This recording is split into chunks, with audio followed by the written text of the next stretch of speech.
been common with consoles that you can choose between a performance mode or a high fidelity mode, one that usually has better graphics and one that sacrifices frames per second, but now this might start becoming more commonplace on the Quest 3. Asgard's Wrath 2 has now offered a Quest 3 enhanced graphics mode, but it costs you your frames per second. Obviously, when it comes to screenshots, fidelity, and even video, you can see here how much better a lot of these textures are looking and all of the high resolution details you can see throughout the game. This option is only for Quest 3, and if you choose the enhanced graphics mode, it takes you down from the 90 FPS down to the 72. If you've had a Quest 2 all along, 72 Hz is what it's always been running at, but there is no new enhanced graphics mode available for it either. This is an interesting choice, as largely it is believed that the closer we can get to 120 frames per second, the better people will do with motion sickness in VR. So already having choices that offer you 72 versus 90 for the sake of graphics does seem like it could be dicey, although the amount of details it's adding to some of these scenes really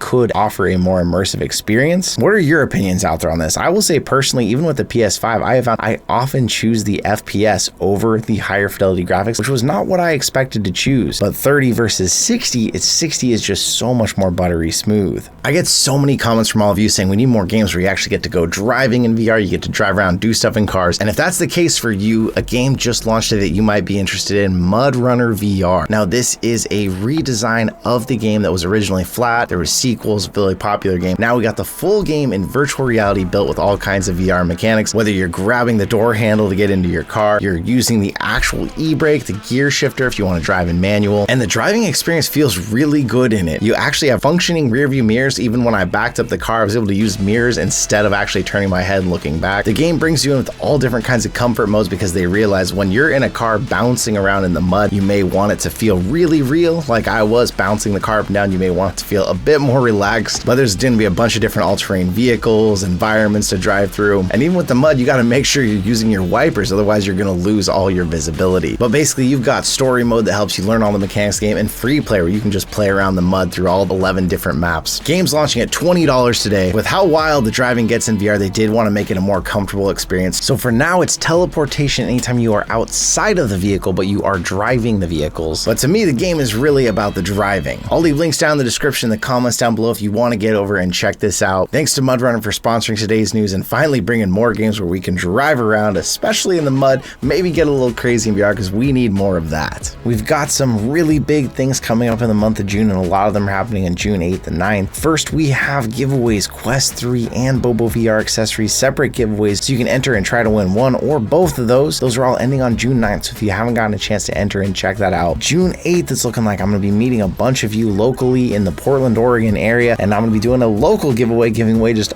tons of the accessories and things that have piled up over time for quests. Maybe the last reminder on all of these, so if you are in the Portland area, there will be a link down below to the Discord for that. There will be a link to giveaways, and this also might be the last video you'll see filmed in this studio. We are taking the weekend. There'll still be content coming out for you, but just a little bit less than usual. That's actually why this week's news video is a bit more of the tech and the gaming scrunched into one, where we usually try and separate those into two separate update videos for you. But we will be moving into the new studio this weekend, so watch out for videos telling you about that next week and all that's going on. It's really exciting. And then one other quick giveaway reminder for those of you out there who love them. There was another giveaway we told you about last week where they're giving away 3 Quest 3s, and there's gonna be less than a day left by the time this video publishes, so there will also be a link for that down below. So there's gonna be a lot of links down in the comments, the description, for things to check out after you finish the video today. And speaking of June and games, we got some games coming up next month that I definitely wanted to highlight and talk about with you. Shell Games, the makers of I Expect You to Die, publishers of tons of other big VR games like Even Among Us, has a new vampire game coming called Silent Slayer on June 6th. This is a stealthy vampire game where you're trying to destroy a clan of ancient vampires by carefully disarming their coffin's defenses. An interesting take on the vampire genre that's quickly growing in VR now, and that one's coming on June 6th to the Horizon store, which made me gag a little bit when I saw it was called that now instead of Quest or whatever. Taskmaster VR, which we mentioned before on the channel, has got a date of June 13th that's coming out, based on the hit hit TV show that now puts you in VR as the actual contestant. It's another one that looks pretty promising for June 13th, and then with the move happening, we may not be able to have time to make a full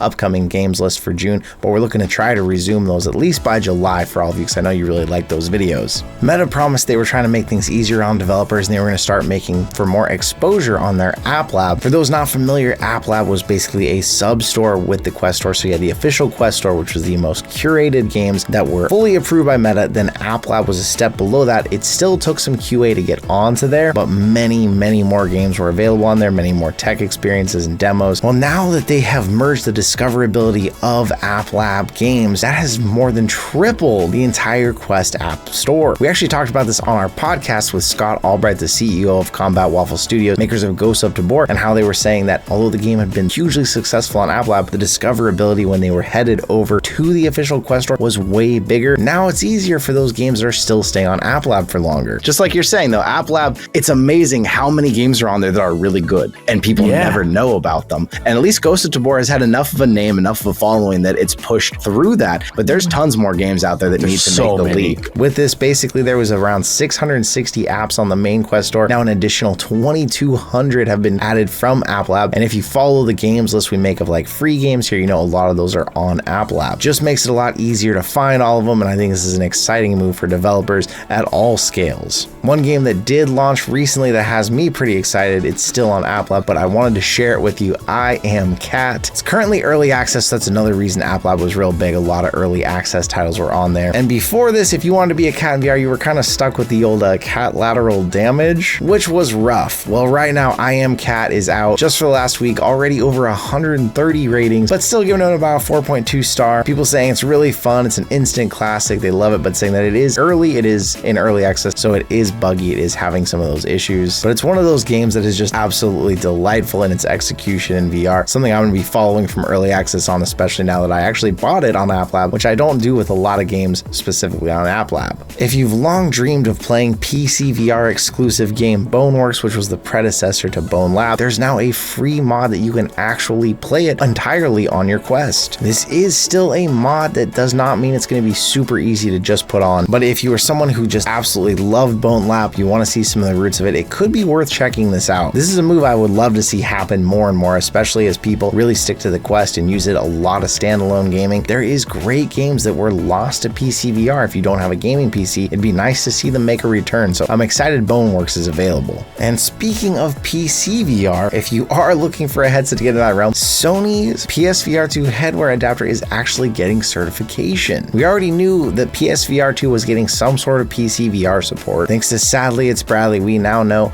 that South Korea's National Radio Research Agency has actually certified the PlayStation VR 2 PC adapter. This is a first step of many to actually getting this thing out in the public, but it sounds like with that being the case, the Steam support we heard of is going to be some sort of adapter that makes the PSVR 2 directly playable on PC. It's pretty exciting news that that's happening, because that does mean not only will PC have a headset that could be used really well with its headset's haptics, the controllers with their force feedback triggers, but also right now PlayStation VR 2 is actually on sale for $100 off. First time we've seen it, which means you could save some money. Although if you're willing to buy one used, there's a lot of them used for a lot cheaper than that. Even the PS5 console itself is on sale with a $50 discount. So if you're not really looking for a PSVR 2 specifically for PC, but you want to get that whole bundle, it is getting a little cheaper. We've been kind of up in the air for a while with PSVR 2. It seems like good games do still gravitate to the headset, but it seems like Sony support has been lacking. Although there's rumors later today that when the PlayStation Showcase drops, there's some sort of Astrobot being announced. There's also separate rumors that more PlayStation VR 2 games are being announced, but it's not positive whether this Astro is another flat title like the last one, or whether there's some possibility that it is a PSVR title. If so, I'm definitely hanging on to mine for another Astro game.